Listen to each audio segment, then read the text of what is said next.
È bello perché ne siamo in tanti, no? E soprattutto ad augurarti un buon Natale, un felice anno nuovo, ricco ricco di soddisfazioni. Raffaella Palumbo con il suo nuovo album. Però raccontami, ok? Anzi, raccontaci, perché qui con noi ci sono anche i tuoi autori, i tuoi arrangiatori, sono stati presenti in tutto, hanno davvero sbalordito un po' tutti con il loro lavoro impeccabile. Sto parlando di Alex Moschetto e Gianni Mezzo. Raffaella Palumbo.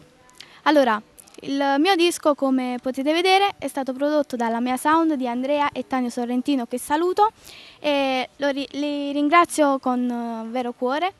Loro sono gli autori della canzone Tu con Mesi Speciale.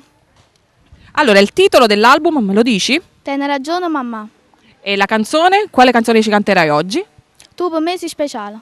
Invece adesso vorrei proprio scambiare due parole con gli autori, no? Non che la Mea Sound vado comunque a salutarla, un bacio per i due nostri carissimi amici, simpaticissimi più che mai.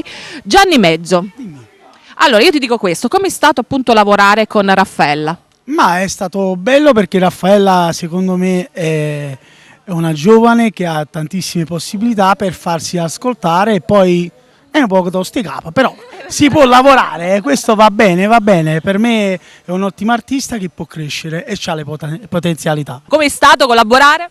Guarda, è brava, come dice Gianni, però vabbè, un po' tutti i giovani sono così, però poi alla fine, diciamo, è uscito un ottimo lavoro discografico. Noi abbiamo scritto Tu con Mesi Speciale, che è il brano che Raffaella canta stasera. Si è lavorato alla grande con la Mea Sound dei fratelli Sorrentino, è un bel lavoro discografico, molto giovane, molto fresco, molto bello, pieno di emozioni. Pieno di emozioni soprattutto, quindi auguriamo a tutti loro.